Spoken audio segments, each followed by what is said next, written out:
Hello students, আজকে আমরা তোমাদের জন্য কনস্টিটিউশনের একটা বিশেষ ক্লাস নিয়ে চলে এসেছি, যেগুলো আমাদের বিভিন্ন যে সরকারি চাকরির পরীক্ষা, যেমন ডাব্লিউবিপি, কেপি, আরআরবি, পিএসসি সমস্ত এক্সামের জন্য কিন্তু এই প্রশ্নগুলো বিশেষ গুরুত্বপূর্ণ। চলো আর দেরি নয়, শুরু করা যাক। সংবিধান বা কনস্টিটিউশন থেকে কোন ধরনের প্রশ্ন আমাদের পরীক্ষায় আসে, যেগুলো প্রত্যেক পরীক্ষার জন্য ভীষণ কমন এবং ইম্পর্টেন্ট প্রশ্ন, আমরা সেগুলো আলোচনা করব। প্রথম প্রশ্ন কি বলেছে, কবে ভারতের সংবিধান গৃহীত হয়েছিল? প্রত্যেকেই আমরা জানি একটা দেশের সংবিধান হচ্ছে সেই দেশের সবচেয়ে সবচেয়ে হাইয়েস্ট ল হিসেবে বলা হয়। তো ভারতের সংবিধান পৃথিবীর সবচেয়ে দীর্ঘতম এবং লিখিত সংবিধান, যেটা গৃহীত হয়েছিল গণপরিষদের দ্বারা 1949 সালের 26শে নভেম্বর। যেই দিনটাকে আমরা পালন করে থাকি কি হিসেবে? এই দিনটাকে আমরা পালন করে থাকি সংবিধান দিবস হিসেবে। এটাকে আমরা বলি কনস্টিটিউশন ডে বা সংবিধান দিবস হিসেবে আমরা পালন করে থাকি। এদিন কি হয়েছিল, গণপরিষদের যে ৩৮৯ জন সদস্য ছিল, যদিও পরবর্তীকালে এটা কমে গেছিল ভারত ভাগের জন্য।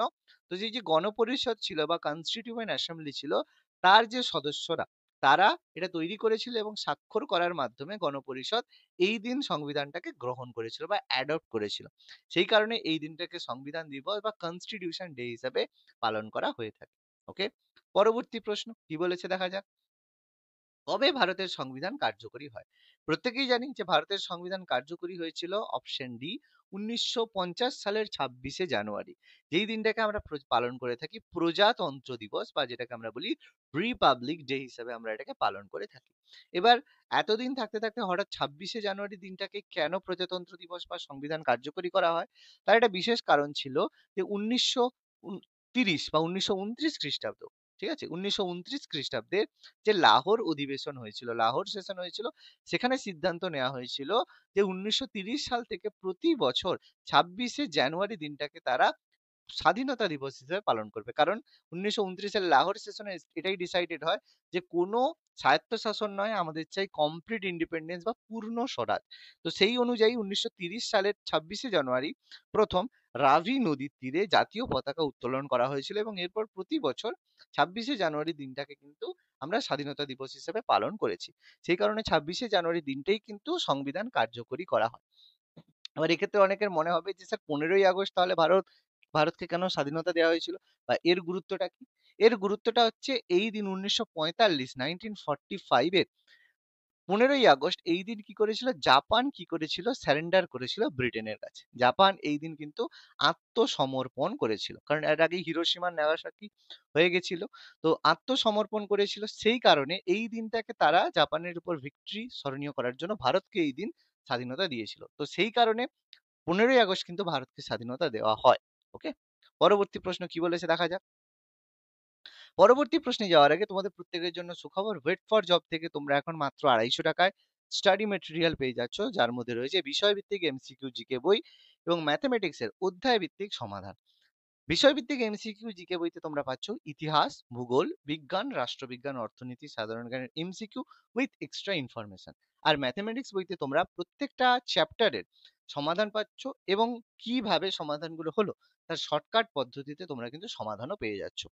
এই যে বই দুটো, এটা কিন্তু সামনে তোমাদের জন্য যে WBP, KP, group CD, PSC, SSC সমস্ত এক্সামের জন্য কিন্তু ভীষণ গুরুত্বপূর্ণ, ভীষণ ইম্পর্টেন্ট। তাহলে আর দেরি নয়, নিচে দেওয়া হোয়াটসঅ্যাপ নাম্বারে তোমরা যোগাযোগ করে নাও, অথবা ডেসক্রিপশন বক্স থেকে তোমরা পিডিএফ কেনার লিঙ্ক পেয়ে যাবে এবং সামনে যে এক্সামগুলো রয়েছে সেগুলো ক্র্যাক করে নিজেদের প্রস্তুতিকে কিন্তু চূড়ান্ত করে নাও।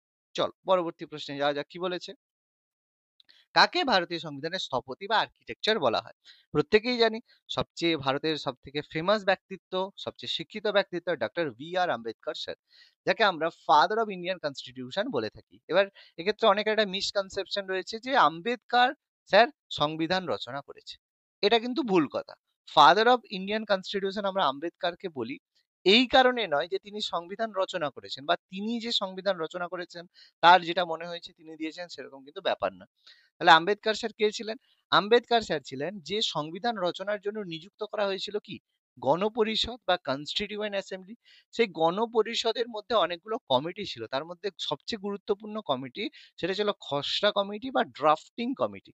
ঠিক আছে, যে ড্রাফটিং কমিটি ছিল সেই ড্রাফটিং কমিটির কাজ ছিল যে বিভিন্ন যে মানে যে বিভিন্ন যে কথাগুলো বলা আছে যে কোন জায়গা থেকে কিনে সুপারিশ, ঠিক আছে, তো সেই ড্রাফটিং কমিটির মধ্যে এই সুপারিশগুলো নেওয়া হতো, তার মধ্যে থেকে সিলেক্ট করে কোনটা বেটার হবে সেটা নিয়ে আসা হতো সামনে বা রেকটিফাই করা হতো। তারপরে সেটা ভোট, মানে ভোটের মাধ্যমে সবার সিদ্ধান্তের মাধ্যমে নির্ধারণ করা হতো এটা হবে কি হবে না।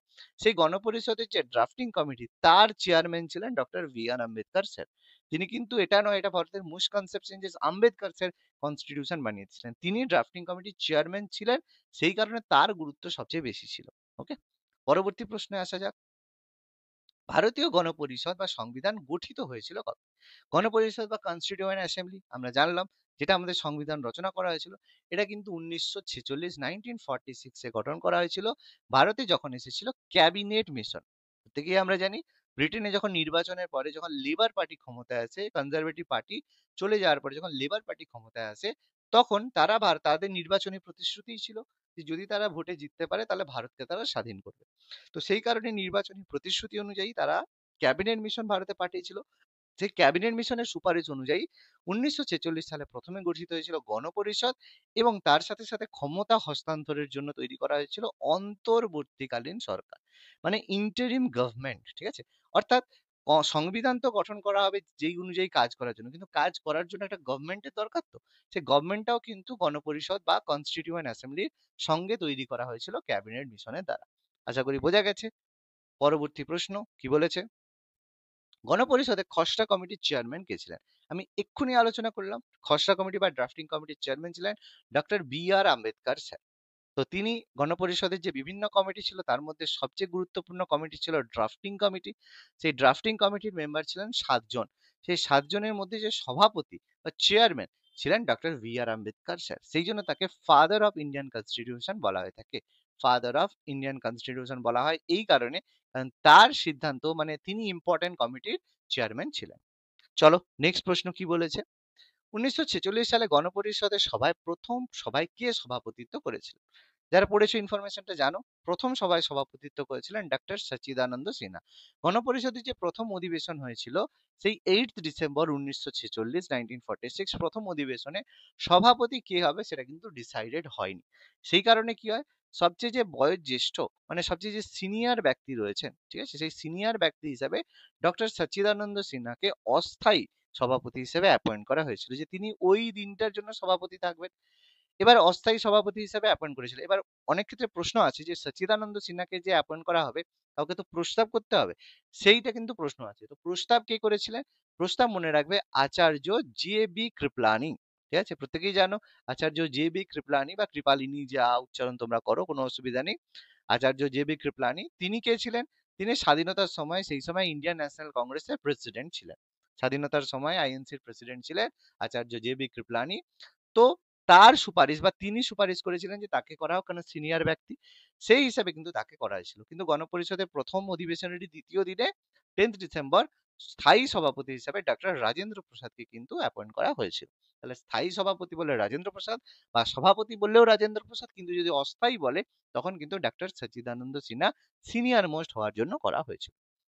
পরবর্তী প্রশ্ন, কত সালে ভারতবর্ষ প্রজাতান্ত্রিক রাষ্ট্ররূপে আত্মপ্রকাশ করে? এটা অনেকের মনে হতে পারে 1947, কিন্তু অপশন 1947 নেই, সুবিধে হয়ে গেছে। মনে রাখবে এটা হবে 1950। কেন?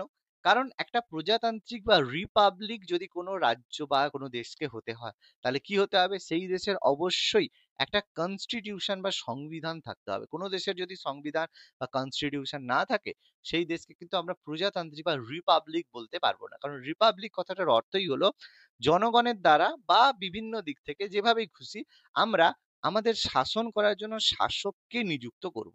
ঠিক আছে, মানে শাসককে নিযুক্ত করা হবে। এবার শাসককে কে নিযুক্ত করা হবে বা কি পদ্ধতিতে নিযুক্ত করা হবে, সেটা একমাত্র কনস্টিটিউশনের মাধ্যমেই, কনস্টিটিউশন এটা বলবে কিভাবে নিযুক্ত করা যেতে পারে।